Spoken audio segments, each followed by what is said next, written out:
Exercise 5.2 के दो sums बाकी है। एक्सरसाइज 5.2 इसका सम 11th और 12th सम बाकी है। तो अभी हम पहले इसका 11th सम करेंगे। अगर तुम लोगों को 10th सम अच्छे से समझ में आया है तो 11th और 12th भी वैसा ही है, बहुत इजी है, सिर्फ लेंदी है लेकिन है बहुत इजी। तो ध्यान दो।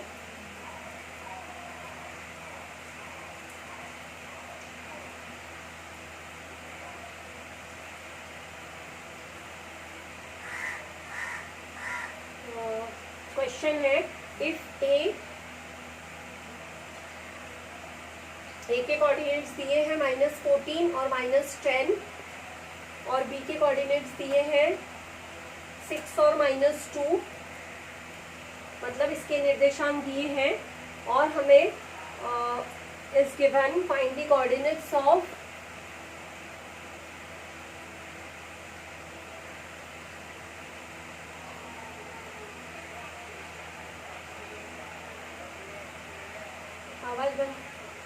find the coordinates of point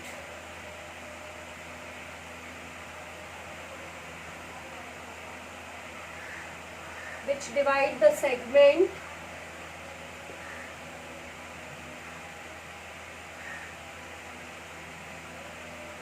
AB into 4 equal parts।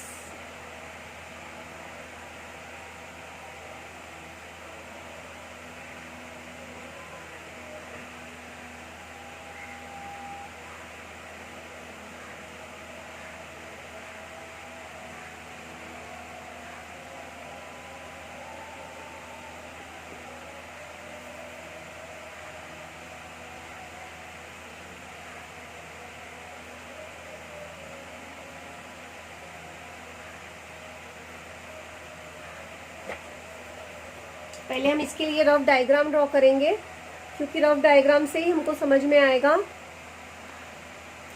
कि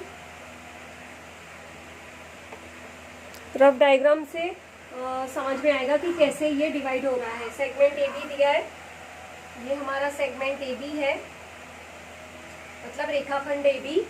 इसके ए के कोऑर्डिनेट्स दिए हैं -14 और -10 और बी के कोऑर्डिनेट्स दिए हैं 6 और -2। अब हमें ऐसा find the coordinates of the point which divide the segment A B into 4 equal parts. 4 equal parts में ए बी को डिवाइड करने वाले जो पॉइंट्स हैं उसके सम को कोऑर्डिनेट्स फाइंड करने हैं। मतलब 4 इक्वल पार्ट्स मतलब 1 2 3 4, ये 4 इक्वल पार्ट्स हो गए। तो यहाँ पे हमने सपोज पी लिया, यहाँ पे क्यू लिया और यहाँ पे आर लिया। तो ये ए बी जो है, ये जो ए बी सेगमेंट है, इसको 1 2 3 4 आवाज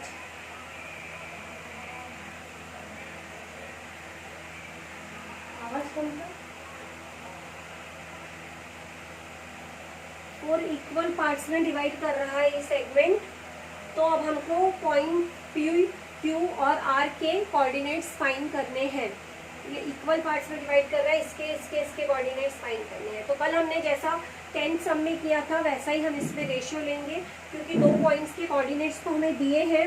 अगर हम पॉइंट पी के कोऑर्डिनेट्स फाइंड कर रहे हैं तो हम लिखेंगे कि point P divide the segment A B. अभी कितने इक्वल रेशियो क्या आएगा इसका, देखो पी इधर है, मतलब ये कितना पार्ट हुआ 1, और फिर पी से लेके बी तक कितने पार्ट्स बचे 1 2 3, मतलब पी यहाँ पर है तो फर्स्ट पार्ट हुआ 1 का, 1:1 2 3, 3 इक्वल पार्ट्स में डिवाइड किया तो 1:3 के पार्ट्स में ये डिवाइड कर रहा है। सेगमेंट ए बी को जो है वो ये 1 और फिर पी से लेके बी तक देखना है कितने पार्ट्स हुए हैं 1 2 3, 3 पार्ट्स हुए, मतलब 1:3 का रेशियो हमें लेना है। तो हम लिखेंगे कि point P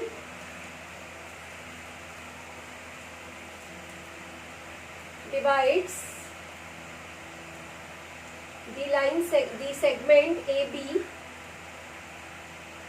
in the ratio of 1:3।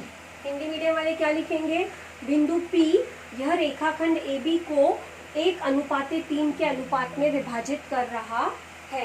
एक लाइन में लिख के बता देती हूँ, फिर बार बार रिपीट नहीं करूंगी। बिंदु, फिर तुम लोग लिखते जाना, बोलूंगी लेकिन लिख के नहीं दिखाऊंगी बार बार। बिंदु P, यह रेखाखंड AB को 1:3 के अनुपात में विभाजित कर रहा है।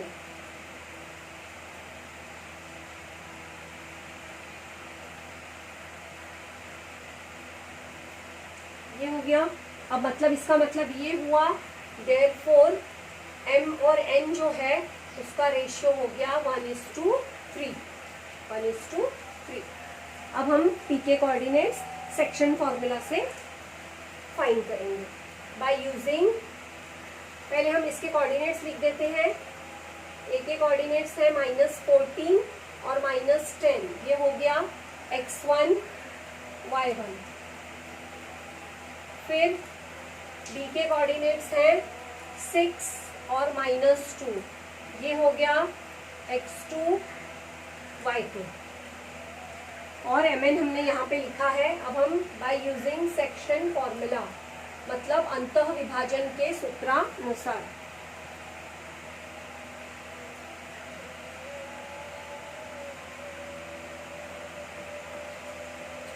तो सेक्शन फॉर्मूला हमारा क्या है, x कोऑर्डिनेट अगर हमें फाइंड करना है तो mx2 plus nx1 upon m plus n, और अगर हमें y कोऑर्डिनेट फाइंड करना है तो my2 plus ny1 upon m plus n। अब हम इसमें वैल्यू सब्स्टिट्यूट करेंगे। x हमें फाइंड करना है, m की वैल्यू हमारी 1 है, x2 की वैल्यू हमारी 6 है, n की वैल्यू 3 है और x1 की वैल्यू -14 है, और ये 1 प्लस 3, क्योंकि m 1 है और n 3 है। वैसे ही इसे हम पहले सॉल्व कर लेते हैं, फिर इसकी वैल्यू सब्स्टिट्यूट करते हैं। डायग्राम को रफ कर देते हैं। डायग्राम ध्यान रखना, डायग्राम तुमको बना के रफ डायग्राम बनाकर दिखाना पड़ेगा, नहीं तो फिर एक्सप्लेनेशन समझ में नहीं आएगा कि रेशियो कैसा लिया है। डायग्राम रहने तो नेक्स्ट आगे के सम के लिए भी ज़रूरत होगी इसकी। हम इधर सॉल्व कर लेते हैं। अब 6 1 जा 6, 14 3 जा -42, कि एक माइनस साइन है तो इधर -42 आएगा, और वहाँ 3 + 1 हो गया 4। अब हम क्या करेंगे, 42 में से 6 को माइनस करेंगे। तो 42 में से हमने अगर 6 माइनस किया तो हमें कितना मिल रहा है, हमें मिल रहा है 36, -36 मिलेगा, क्योंकि बड़े नंबर के आगे माइनस साइन है। अब हम इसको इससे डिवाइड कर देंगे। 4 9 का 36 होता है, तो हमारा x कोऑर्डिनेट आ गया -9। ऐसे ही अब हम ये जो है ये हमने x कोऑर्डिनेट फाइंड किया। अब यहाँ पर हम y कोऑर्डिनेट फाइंड करते हैं। पहले वैल्यू सब्स्टिट्यूट करते हैं। m की वैल्यू हमारी 1 है, y2 जो है वो -2 है, n की वैल्यू 3 है, y1 जो है वो -10 है, और ये 1 + 3। हम इसे सॉल्व करते हैं। 2 1 जा 2, -2 आएगा, 10 3 जा 30, -30 आएगा, क्योंकि मल्टीप्लिकेशन करते समय एक साइन माइनस की हो तो माइनस में आंसर आता है। 3 + 1 4। अब हम इसे सॉल्व करेंगे। -2 और -30 कितना होता है, -2 और -30 हो गया -32। अब -32 को हम 4 से डिवाइड कर देंगे तो आ जाएगा -8। तो y कोऑर्डिनेट जो है वो आ गया -8। तो x कोऑर्डिनेट, तो p के कोऑर्डिनेट्स जो है वो हम ऐसे लिखेंगे। Coordinates of point p is -9 and -8।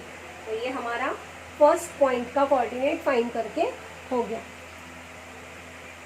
अब हम क्या करेंगे, अब ये मैं रब कर रही हूँ, आगे का सम कंटिन्यू करती हूँ।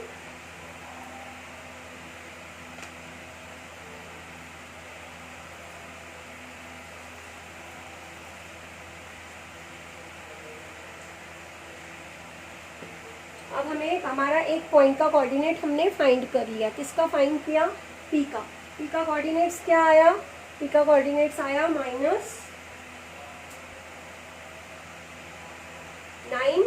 और -8।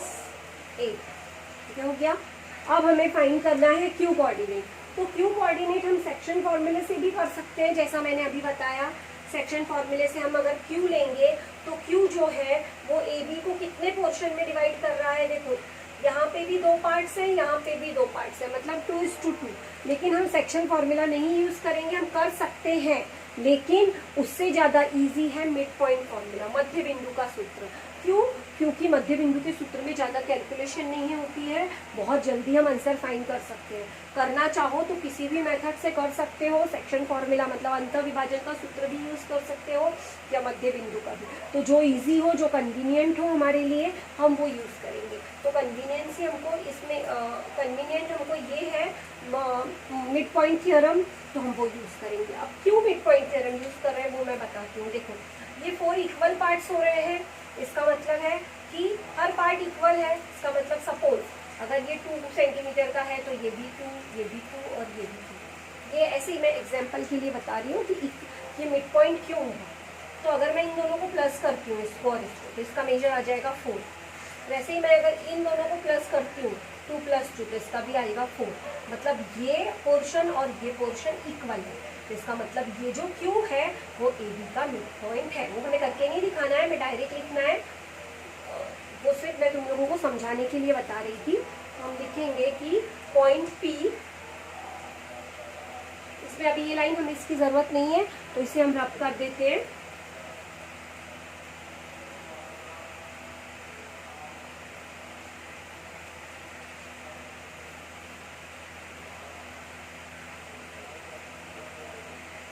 Point Q is the midpoint of segment AB। यहाँ पे हम क्या लिखेंगे? बिंदु Q यह रेखाखंड AB का मध्य बिंदु है।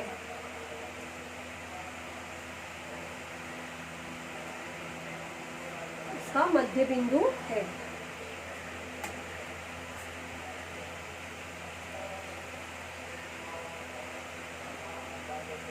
अब हम मध्य बिंदु का सूत्र यूज करेंगे by using mid point theorem. मध्य बिंदु के सूत्रानुसार अब हमारा ये मिड पॉइंट है किसका? ए बी का। तो हमें ए का ये x1 y1 हो गया, ये x2 y2 हो गया। तो हम वो लिख लेंगे कि ए के जो पॉइंट्स हैं -14 और -10, ये हो गया हमारा x1 और y1। उसके बाद बी के जो कोऑर्डिनेट्स हैं 6 और -2, वो हो गया हमारा x2 और y2। तो मिड पॉइंट थ्योरम यूज करना है तो x कोऑर्डिनेट फाइंड करने के लिए x1 + x2/2, ये है मध्य बिंदु का सूत्र। फिर अगर हमें y कोऑर्डिनेट फाइंड करना है तो y1 + y2/2। अब हमारी x1 की वैल्यू कितनी है? -14। x2 की वैल्यू कितनी है? 6/2। एक माइनस एक प्लस है, माइनस होगा। 14 में से हम 6 को माइनस कर देंगे, 8 आ जाएगा, -8 आएगा क्योंकि बड़े नंबर के आगे माइनस है। अब यहाँ पर 2 से हम डिवाइड कर देते हैं, 2 4 8। तो हमारा x कोऑर्डिनेट कितना आ गया? -4। ऐसे ही हम y कोऑर्डिनेट फाइंड करेंगे, y का निर्देशांक ज्ञात करेंगे। हमारे y1 की वैल्यू है -10 और y2 की वैल्यू है -2। अब हम क्या करेंगे? ये हमारा दोनों नंबर के आगे माइनस साइन है तो प्लस करना होगा हमें। तो 10 + 2 हो गया 12, -12 आया। और -12 को हमने 2 से डिवाइड किया तो आंसर मिला हमें -6। तो हमारे क्यू के कोऑर्डिनेट्स भी आ गए। क्या आए क्यू के कोऑर्डिनेट्स? -4 और -6। यहाँ पे लिख देंगे coordinates of point Q is -4 and -6। ये हो गए हमारे Q के कोऑर्डिनेट्स फाइंड करके। अब रह गया R। हम R का कैसे देखते हैं, कैसे हमें फाइंड करना है। डायग्राम देखेंगे तो हमें समझ जाएगा कि हमें करना क्या है उसमें। तुम लोगों को भी ऐसा रफ डायग्राम मतलब स्केल पेंसिल से अच्छे से ये डायग्राम ड्रॉ करो सम के साथ और सम सॉल्व करो।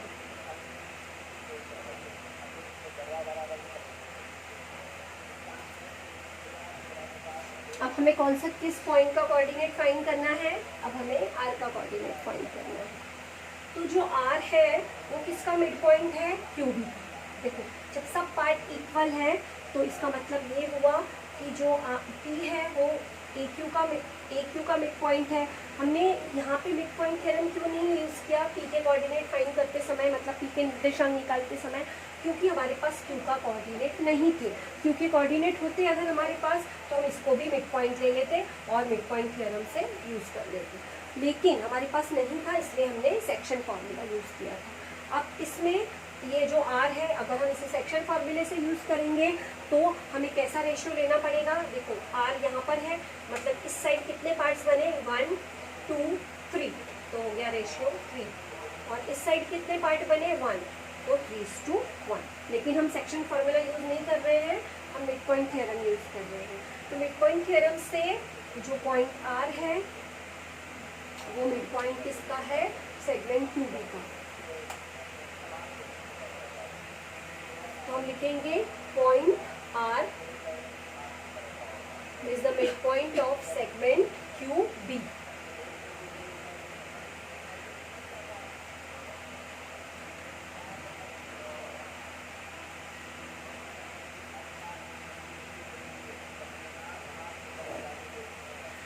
अब हमारा जो Q है वो x1 y1 और B के जो कोऑर्डिनेट्स है वो x2 y2, तो हम लिख देंगे Q कोऑर्डिनेट्स जो दिए हैं -4 और -6, ये हो गया हमारा x1 y1, और B कोऑर्डिनेट्स जो दिए हैं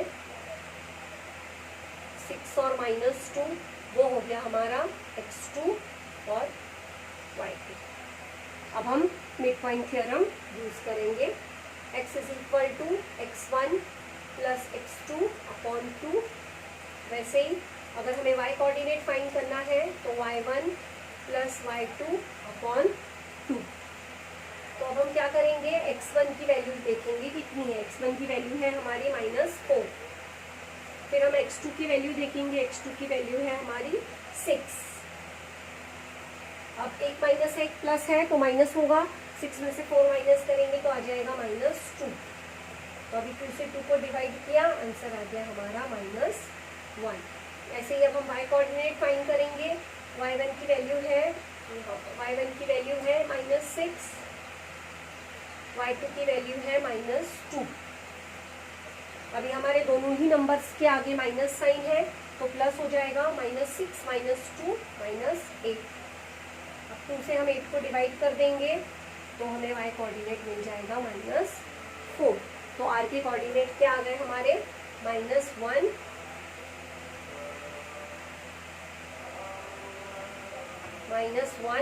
और -4। तो हमने सारे कोऑर्डिनेट्स जो जो हमें फाइंड करने थे वो फाइंड कर लिए। यहाँ पर हम लिखेंगे कोऑर्डिनेट्स ऑफ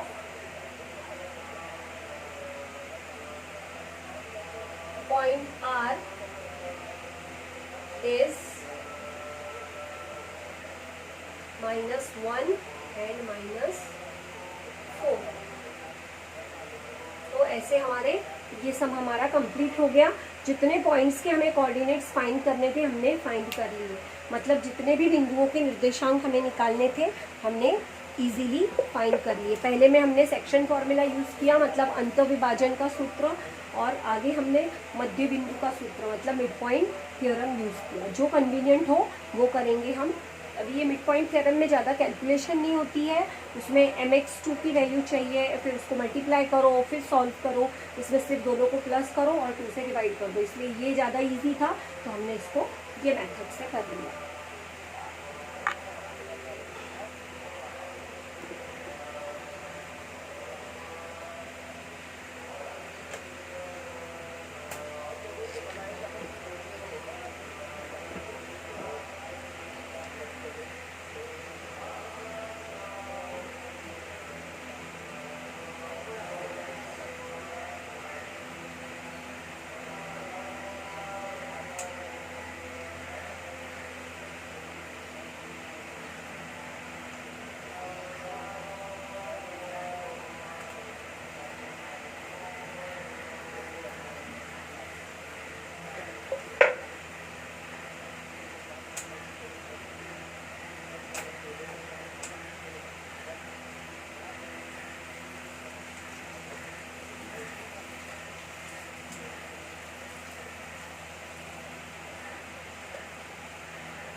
अब हम 12th सम करेंगे।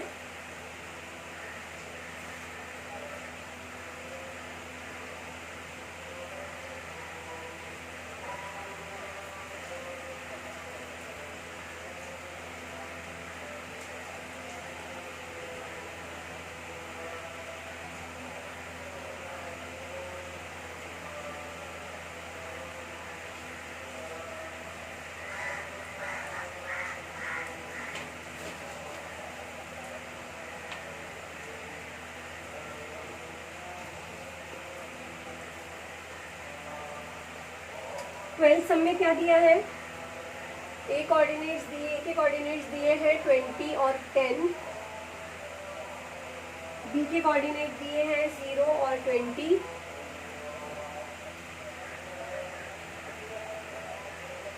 Are given. Find the coordinates of the point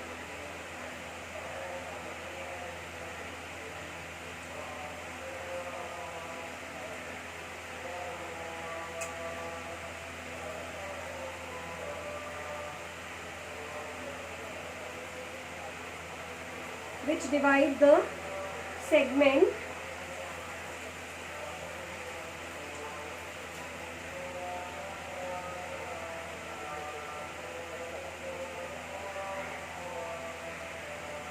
AB into 5 congruent parts.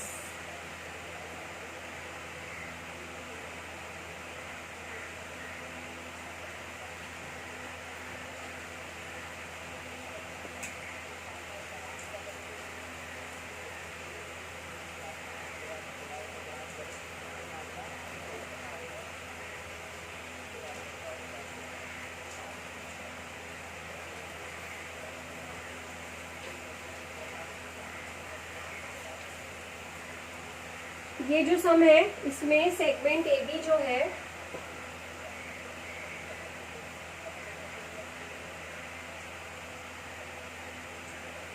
इसके A के कोऑर्डिनेट दिए हैं 20 और 10 और B के कोऑर्डिनेट्स दिए हैं 0 और 20। मतलब इन बिंदुओं के निर्देशांक दिए हैं और दिया है कि ऐसे बिंदुओं के निर्देशांक ज्ञात करो जो रेखाखंड AB को 5 सर्वांगसम भागों में विभाजित कर रहा हो। मतलब ऐसे पॉइंट का हमको कोऑर्डिनेट फाइंड करना है जो इस सेगमेंट को 5 इक्वल कॉन्ग्रुएंट पार्ट्स में इक्वल डिवाइड कर रहा है। तो ये 1, ये 2, ये 3, ये 1, ये 2, ये 3, ये 4 और ये 5। ये हमारे 5 कॉन्ग्रुएंट पार्ट्स हो गए। अब हम इन पॉइंट्स को नाम दे देंगे P, Q, R, S। हमें देखना है कि हमारे सेगमेंट के 5 पार्ट्स हो रहे हैं क्या। 1, 2, 3, 4, 5 पार्ट्स हो गए। अब हमें क्या करना है, पहले हमें P के कोऑर्डिनेट्स फाइंड करने। कैसे फाइंड करेंगे हम? जैसे हमने लास्ट सम में किया, सेक्शन फॉर्मूला यूज करके। तो पहले हम पॉइंट Q के कोऑर्डिनेट्स फाइंड करते हैं। तो पहले हम क्या लिखेंगे, point P divide the segment A be in the ratio, कौन से रेशियो में डिवाइड हो रहा है, देखो यहाँ पर एक पार्ट और यहाँ पे 1 2 3 4, मतलब कौन सा रेशियो आ गया, 1:4। जिस पॉइंट के हमें कोऑर्डिनेट्स निकालने हैं उस पॉइंट से लेकर लेफ्ट हैंड साइड और राइट हैंड साइड कितने पार्ट बन रहे हैं उससे रेशियो डिसाइड होता है। देखो पॉइंट पी के हमको कोऑर्डिनेट फाइंड करने हैं, तो लेफ्ट हैंड साइड कितने पार्ट बने, 1, तो हमने यहाँ पे 1 लिखा। अब यहाँ से लेकर यहाँ तक कितने पार्ट्स बने, 1 2 3 4, तो हमने यहाँ पे 4 लिखा। तो ये 1:4 के रेशियो में डिवाइड कर रहा है।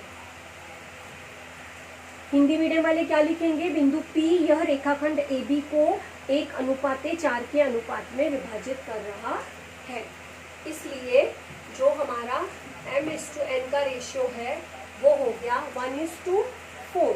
ये रेशियो हमारा 1:4 हो गया। अब हम सेक्शन फॉर्मूला यूज करेंगे। तो पहले हम इसके कोऑर्डिनेट्स लिख दे रहे हैं। हमारे ए के कोऑर्डिनेट्स हैं 20 और 10, ये हो गया हमारा x1 और y1। उसके बाद हमारे बी के कोऑर्डिनेट्स दिए हैं 0 और 20, ये हो गया हमारा x2 और y2। अब हमें क्या करना है, सेक्शन फॉर्मूला यूज करना है। बाय यूजिंग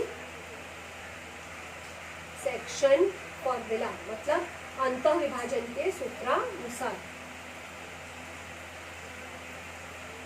तो x कोऑर्डिनेट, अब हम यहाँ पर ऐसा भी कर सकते हैं कि हम पॉइंट P के कोऑर्डिनेट फाइंड कर रहे हैं तो P को हम xy ले लेते हैं। लेट यहाँ पे लिख देते हैं हम एक लाइन, यहाँ पे आएगी ये लाइन, लेट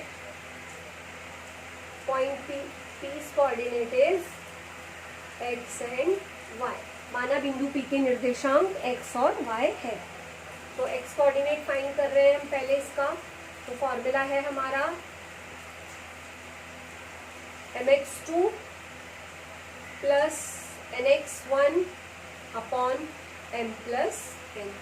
वैसे ही y कोऑर्डिनेट फाइंड करना है तो my2 upon ny1 m plus n। अब हम वैल्यू सब्स्टिट्यूट करेंगे। हमारी m की वैल्यू कितनी है, m की वैल्यू है 1 इंटू बीच में मल्टीप्लीकेशन की साइन आएगी, x2 है हमारा 0, फिर n की वैल्यू है 4 और x1 है हमारा 20, और ये हो गया 1 प्लस 4। अब हम इसे सॉल्व करेंगे। 0 से हमने 1 को मल्टीप्लाई किया तो 0 ही आएगा। फिर हमने 420 को 4 से किया तो 80 आ जाएगा। फिर उसके बाद 1 प्लस 4 5। लास्ट सम में मैंने शायद जो लास्ट पॉइंट का कोऑर्डिनेट फाइंड किया उसमें बाय मिस्टेक शायद x कोऑर्डिनेट में माइनस साइन डाल दी है। कुछ +6 और -4 था तो मैंने शायद माइनस डाल दिया है। तो चेक कर लेना, अगर माइनस नहीं आ रहा है तो वो माइनस कट करके आंसर प्लस में लिखना। चेक कर लेना एक बार कि बड़े नंबर के आगे अगर माइनस साइन होगी तो आंसर में माइनस डालना, और नहीं होगी प्लस साइन होगी तो प्लस डाल देना। तो अब 0 + 80 हो गया 80। अब हम 5 से 80 को डिवाइड करेंगे तो हमारे x कोऑर्डिनेट आ गया 16 आ गया। इसी तरह से अब हम y कोऑर्डिनेट फाइंड कर लेंगे। तो y के कोऑर्डिनेट m जो है, m की वैल्यू है हमारी 1, y2 जो है वो है 20, उसके बाद n है 4 और y1 जो है वो है 10, और यहाँ पे आ गया 1 प्लस 4। अब हम मल्टीप्लाई करेंगे, 21 ज़ा 20, 10 4 ज़ा 40 और 4 + 1 5। तो ये 40 और 20 को प्लस किया तो हो गया 60। अब हम 5 से 60 को डिवाइड कर देंगे तो 5 1 ज़ा 5, 5 2 ज़ा 10। तो इसके कोऑर्डिनेट आ गए हमारे 16 और 12। तो हम इसके कोऑर्डिनेट्स को लिख देंगे कि इसके कोऑर्डिनेट 16 और 12 हैं।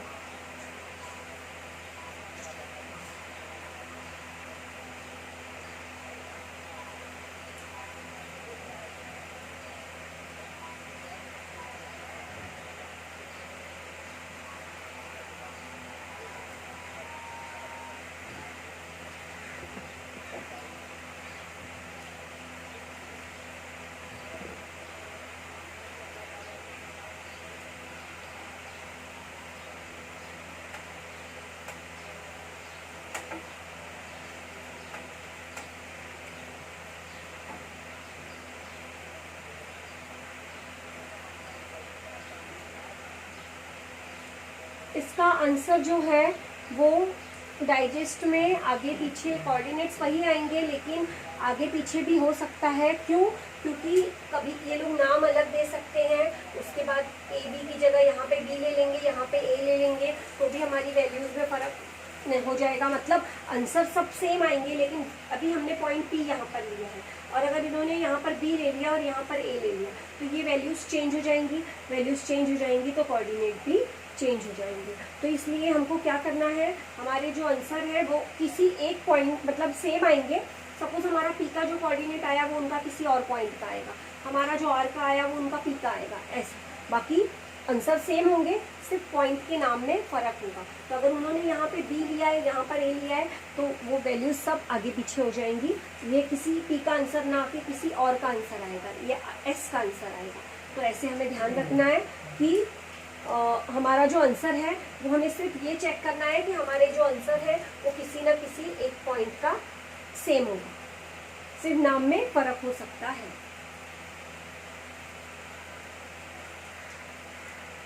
अब हम क्या करेंगे, ये हमने पी के कोऑर्डिनेट्स फाइंड कर लिए। हमारे पी के कोऑर्डिनेट्स कितने आ गए, 16 और 12। अब हम मिड पॉइंट थ्योरम यहाँ पर यूज नहीं कर सकते। क्यों नहीं कर सकते?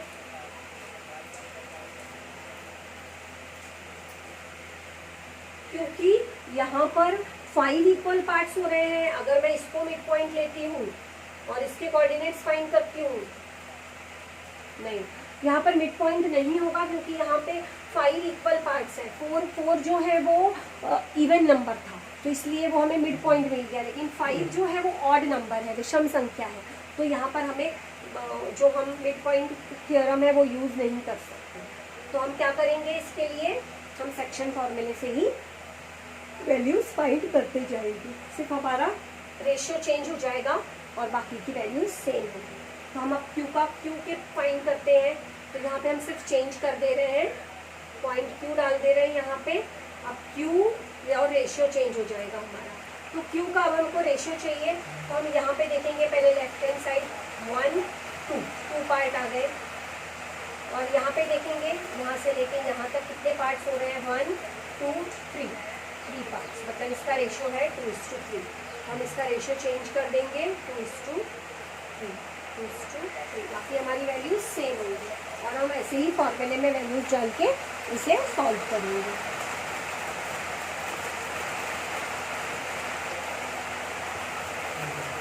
तो अब हमें यहाँ पे सपोज अब हम किसके कोऑर्डिनेट फाइंड कर रहे हैं, क्यू के। तो हम यहाँ पे एक्स वाई ना लेके सी डी या ई एफ कुछ भी ले सकते हैं। तो यहाँ पे हम सी या फिर एक्स वाई भी ले सकते हो, कोई प्रॉब्लम नहीं है। यहाँ पे हम या सी डी ई एफ अलग अलग ले सकते हो, कंफ्यूजन ना हो इसलिए। तो हमारी एन की वैल्यू यहाँ पर कितनी है, 2 है, और x2 कितना है, x2 है 0। n की वैल्यू यहाँ पर 3 है, और x1 जो है वो 20 है, और यहाँ पर आ गया हमारा 2 + 3। अब हम मल्टीप्लाई करेंगे, 2 को 0 से मल्टीप्लाई किया 0, 20 को 3 से किया 60, 2 + 3 5। अब हम 5 से 60 को डिवाइड कर देंगे, तो इसके कोऑर्डिनेट आ गया, एक कोऑर्डिनेट x कोऑर्डिनेट आ गया 12। अब हम इसका y कोऑर्डिनेट फाइंड करेंगे। तो m की वैल्यू है 2, y2 की वैल्यू है 20, n की वैल्यू है 3, y1 की वैल्यू है 10, और ये हो गया 2 + 3। तो हम इन दोनों को मल्टीप्लाई करेंगे। यहाँ पर एक्स वाई भी लिख सकते हो, कंफ्यूज मत होना। सिर्फ जो भी लोगे वो यहाँ पे इसके साथ लिख देना, बस एक्स वाई लोगे तो एक्स वाई ही लिखना, दूसरा पॉइंट लोगे तो वो यहाँ पर लिख देना। 20 को 2 से मल्टीप्लाई किया 40, 10 को 3 से मल्टीप्लाई किया 30, और यहाँ पर 5। 40 + 30 हो गया 70, 70 को 5 से डिवाइड करना है, तो आ गया 14। तो हमारे इसका y कोऑर्डिनेट आया 14। तो x कोऑर्डिनेट हो गया 12 और y कोऑर्डिनेट हो गया 14। तो यहाँ पर हम लिख देंगे 12 and 14। और आंसर आने पे हम यहाँ पर ऐसे भी लिखेंगे कोऑर्डिनेट्स ऑफ पॉइंट क्यू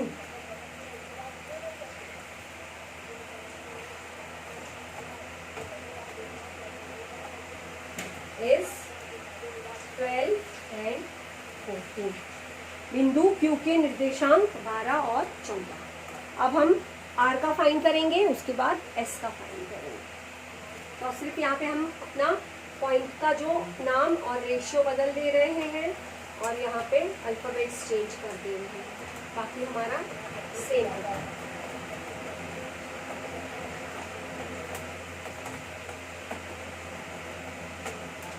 तो यहाँ पर अब हमें कौन सा पॉइंट लेना है? R। तो अब R का रेशियो देखो कैसा आएगा। R जो है वो लेफ्ट हैंड साइड में कितने पार्ट बन रहे हैं? 1 2 3। तो 3:2। इस साइड कितने पार्ट बन रहे हैं? 1 2 3:2। तो वो रेशियो हम यहाँ पर लिख देंगे 3:2 3:2। और यहाँ पर हम इसको EF दे देते हैं, पॉइंट्स को नाम।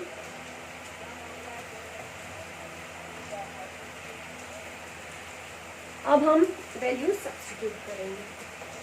यहाँ पर m है 3, x2 है 0, n है 2 और x1 है 20। 3 + 2। 3 को 0 से मल्टीप्लाई किया 0, 20 को 2 से मल्टीप्लाई किया 40, 3 + 2 5। अब 40 को हम 5 से डिवाइड कर देंगे तो ये आ गया x कोऑर्डिनेट 8। अब इसका हम y कोऑर्डिनेट फाइंड करेंगे, जो हमने f लिया है। हमारे m की वैल्यू है 3 × y2 की वैल्यू है 20, n की वैल्यू है 2 और y1 की वैल्यू है 10। और यहाँ पे 3 + 2। अभी 20 को हम 3 से मल्टीप्लाई करेंगे तो आ जाएगा 60। 10 को 2 से मल्टीप्लाई करेंगे तो आ जाएगा 20 और 3 + 2 को प्लस करें, 3 और 2 को प्लस करेंगे तो आ जाएगा 5। 60 + 20 हो गया 80।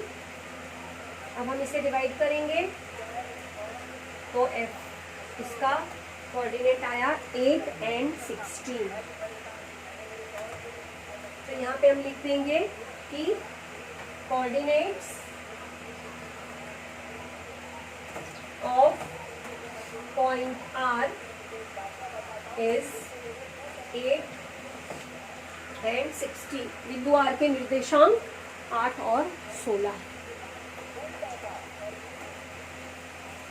अब हमें लास्ट पॉइंट रह गया हमारा S। इसके कोऑर्डिनेट्स फाइंड करने हैं।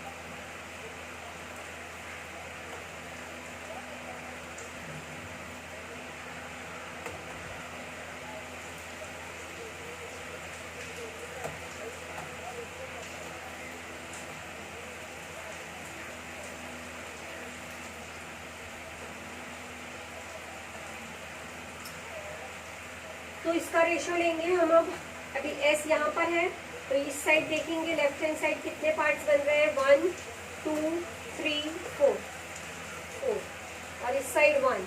4:1 का रेशियो आ गया। तो यहाँ पर रेशियो लिखेंगे 4:1, यहाँ पर भी 4:1 और यहाँ पे ले लेंगे L या M, LN या MN कुछ भी ले लो, नहीं M है।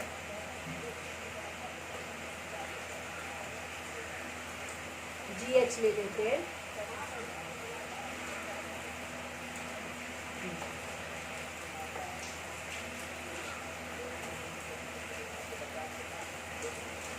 मतलब x कोऑर्डिनेट को g ले लिया और y कोऑर्डिनेट को h ले लिया। अब हम वैल्यू सब्स्टिट्यूट करेंगे।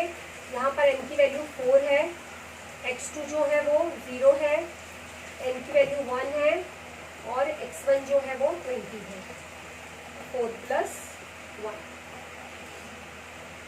4 को 0 से मल्टीप्लाई किया 0, 20 को 1 से किया 20, 4 + 1 5। 0 + 20 आ गया 20, 20 को 5 से डिवाइड किया 4, तो इसका x कोऑर्डिनेट आ गया 4। ऐसे ही अब हम y कोऑर्डिनेट फाइंड करेंगे। इसका m4 है, y2 जो है वो 20 है, n जो है वो 1 है, y1 की जो वैल्यू है वो 10 है और यहाँ पे 4 + 1। अब हम मल्टीप्लाई करेंगे 20 इंटू 4 80, 10 1 जा 10, 4 + 1 5, 80 में 10 प्लस किया 90, 90/5, 5 से 90 को डिवाइड कर देंगे, 5 1 जा 5, 5 8 जा 40। तो इसके कोऑर्डिनेट्स क्या मिले हमें, 4 और 18। तो यहाँ पे लिख देंगे हम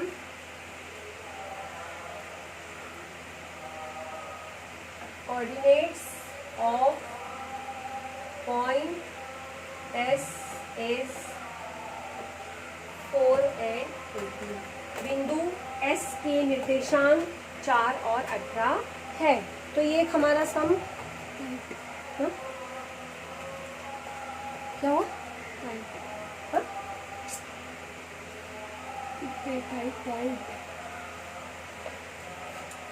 स्टोरेज